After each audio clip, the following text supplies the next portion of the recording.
Merci de nous rejoindre sur Décideur TV. Service, qualité, prix. Aujourd'hui, ce sont des mots qui parlent au niveau des consommateurs.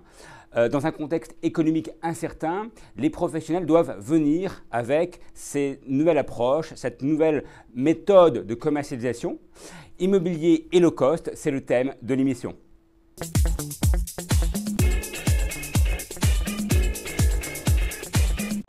Pour parler immobilier et low cost, j'ai le plaisir de recevoir sur le plateau de Décideur TV Damien Bougreau qui a fondé coachimmobilier.fr. Bonjour Damien Bougreau. Bonjour Nicolas Tarnot.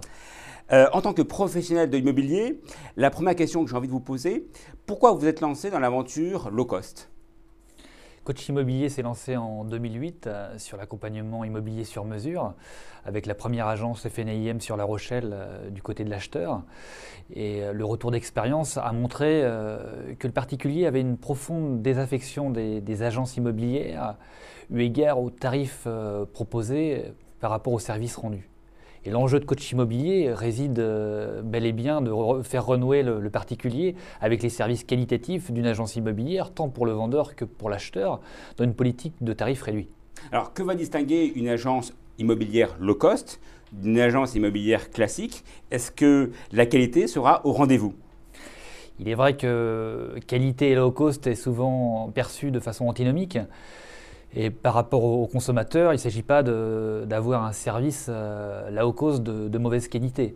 Coach Immobilier s'inscrit sur de la qualité par rapport à ses services, dans ses méthodologies. Et par rapport à cela, on a mis en place une méthodologie qui nous permet d'être plus efficace, performant, à moindre coût. Donc plus proche du consommateur ? Plus proche du consommateur, tout à fait. Alors, est-ce que la réduction des coûts est-elle nécessaire pour faire baisser les frais d'agence immobilière ? Est-ce qu'aujourd'hui, il faut aller dans cette direction-là ? Je parlerai plus de performance de l'agence immobilière par rapport aux attentes du consommateur. Pourquoi ? Aujourd'hui, retraçons le modèle de l'agence immobilière transactionnaire. Aujourd'hui, une agence immobilière a en portefeuille des mandats de vente simples ou exclusifs. Pour majorité, des mandats de vente simples. Il n'est pas anodin de mettre en exergue les coûts liés à tous ces mandats. Les coûts de mise en œuvre du mandat, la publicité induite, le suivi qualitatif du bien. En termes statistiques, un mandat simple, une agence immobilière a une chance sur 10 de trouver preneur. Pour un mandat exclusif, il y aura 8 sur 10. Donc il s'agit d'apporter de la performance avec beaucoup de services, mais à moindre coût. Parce qu'on a un résultat derrière un mandat exclusif. C'est des gagnants-gagnants entre le consommateur et l'acteur par rapport au coach immobilier. Donc vous privilégiez en fait la relation dans le cadre d'un mandat exclusif. Tout à fait. Quelles sont les attentes de la clientèle aujourd'hui par rapport aux agents immobiliers ? Est-ce qu'elle a évolué ? Est-ce qu'aujourd'hui elle est mieux informée, plus exigeante ? Les attentes sont très nombreuses par rapport aux consommateurs aujourd'hui. Le particulier attend un professionnel qui aura des compétences certaines. Nous sommes agence FNAIM, nous répondons à un code de déontologie et d'éthique. Derrière, nous avons des formations obligatoires. Le consommateur a besoin d'accompagnement global, tant pour l'acheteur que pour le vendeur. Et cet accompagnement passe par tous les travers qui vont avec l'immobilier.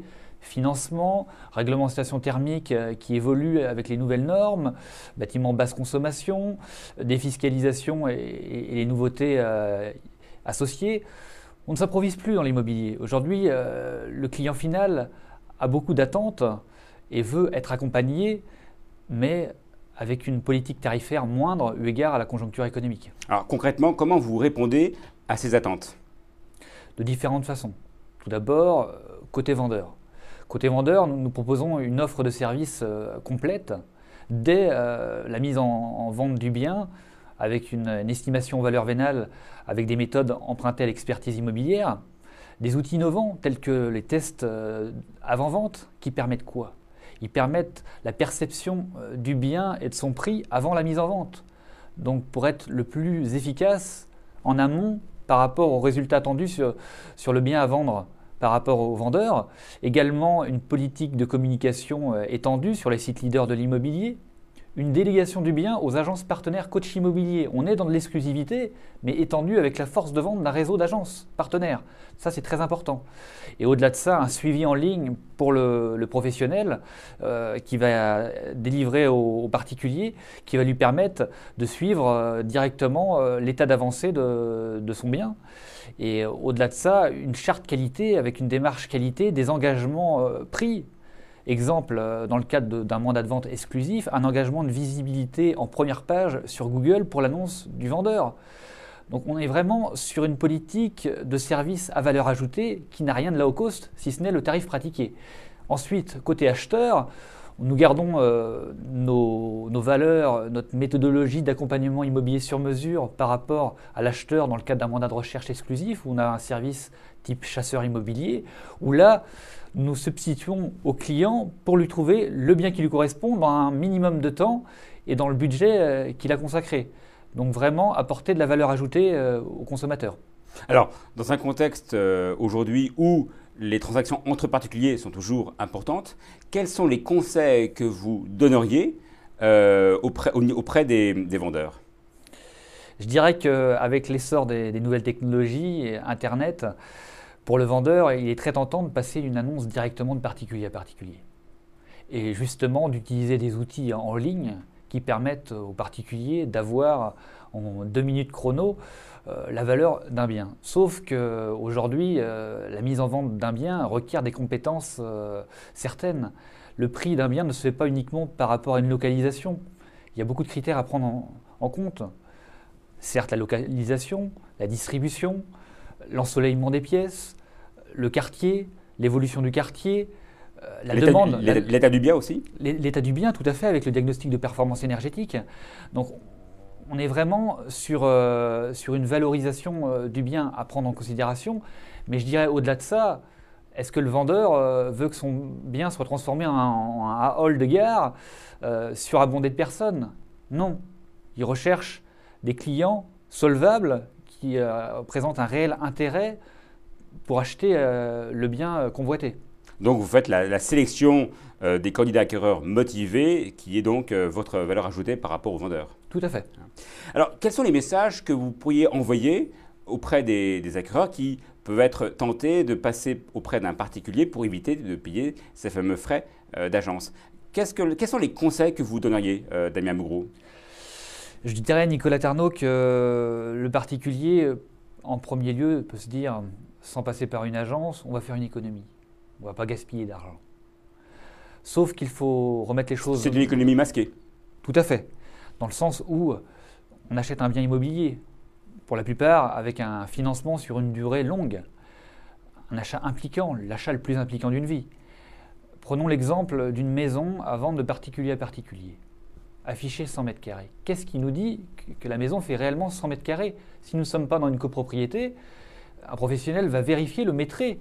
Et au prix du mètre carré, faire appel à un professionnel pourra lui permettre de faire de sacrées économies. En-delà de ça également, par rapport à la valeur du bien. Aujourd'hui, on achète un bien, il est affiché 200 000 euros, mais qu'est-ce qui nous dit qu'il vaut réellement 200 000 euros? On l'a vu il y a quelques instants, les critères d'évaluation d'un bien sont très importantes. Donc il ne faut pas se tromper de cible. Et aujourd'hui, un acheteur a besoin de sécuriser son achat. Et dans le cadre de coach immobilier, nous avons des services sur mesure avec le mandat de recherche exclusif où là, on n'est pas juge et partie dans une relation client. On est impartial. On est là pour défendre les intérêts de l'acheteur. Donc vous évitez tous les conflits d'intérêts qui pourraient éventuellement survenir dans le cadre d'une transaction. Tout à fait. Prenons un exemple justement pour rebondir sur cette situation. Un acheteur était fortement intéressé sur une échoppe dans la périphérie de La Rochelle. Le plan local d'urbanisme va être modifié. Il nous a paru opportun d'aller vérifier les futures constructions. Voilà, tout à fait. Et pour évoquer à l'acheteur, attention, là, vous risquez d'avoir un petit collectif qui va venir amoindrir la valeur de votre bien. Donc, il est peut-être plus pertinent de se rerouter sur un autre bien qui répondra pleinement à votre cahier des charges. Alors, dans un contexte aujourd'hui où 58% des Français sont propriétaires de leur résidence principale, 3 millions de personnes possèdent une résidence secondaire, 90% des locataires, lorsqu'on fait des sondages, aimeraient devenir propriétaires de leur résidence principale un jour, et dans un contexte financier incertain, est-ce que l'immobilier reste un bon placement? Autrement dit, est-ce que c'est une assurance vie contre l'inflation? Je dirais qu'avant de parler d'inflation, il faut replacer le contexte et le mécanisme d'acquisition de ce locataire qui va être primo-accédant et qui va justement mettre en œuvre des financements immobiliers pour acquérir un bien sur le long terme. Certes, il va avoir une créance obligatoire à payer à la banque, mais en contrepartie… Mais c'est une épargne forcée quelque part. Voilà, tout à fait, qui va lui permettre d'avoir un patrimoine sur le long terme. À contrario donc de préparer sa retraite. Tout à fait. À contrario du particulier qui va être locataire, qui va subir les fluctuations de l'inflation, de l'économie, sans, au bout de 20-30 ans, avoir un bien immobilier en propre. Et au-delà de ça, il est important de souligner l'importance du choix du bien, la qualité intrinsèque du bien, l'emplacement, le devenir du quartier, qu'est-ce que sera dans 10 ans le bien sur lequel on se positionne. Cette valeur patrimoniale n'a lieu d'être que si le placement est opportun. Alors justement, j'ai envie de rebondir avec cette dernière question. Par rapport au contexte actuel, est-ce que vous conseillez d'investir toujours dans l'immobilier et de se faire conseiller donc par un agent immobilier professionnel et responsable? Je dirais oui. Pourquoi? Parce que la pierre a toujours été une valeur refuge et on voit les implications de la finance au niveau européen, les doutes qui subsistent dans le temps, et la pierre restera la pierre. Et donc on peut être tenté de se dire qu'aujourd'hui un achat raisonnable sur un bien de qualité ne perdra pas d'argent. Il en gardera, en conservera dans le temps. Il se valorisera. Tout à fait. Alors, est-ce que vous pouvez nous redonner votre site internet? Bien sûr, www.coach-immobilier.fr. Damien Bogro, merci beaucoup d'être venu sur le plateau de Décideur TV. Merci. Quant à moi, je vous retrouve pour une prochaine émission pour parler évidemment d'immobilier. Et merci encore de votre fidélité. Et n'oubliez pas www.decideurtv.com. Merci beaucoup.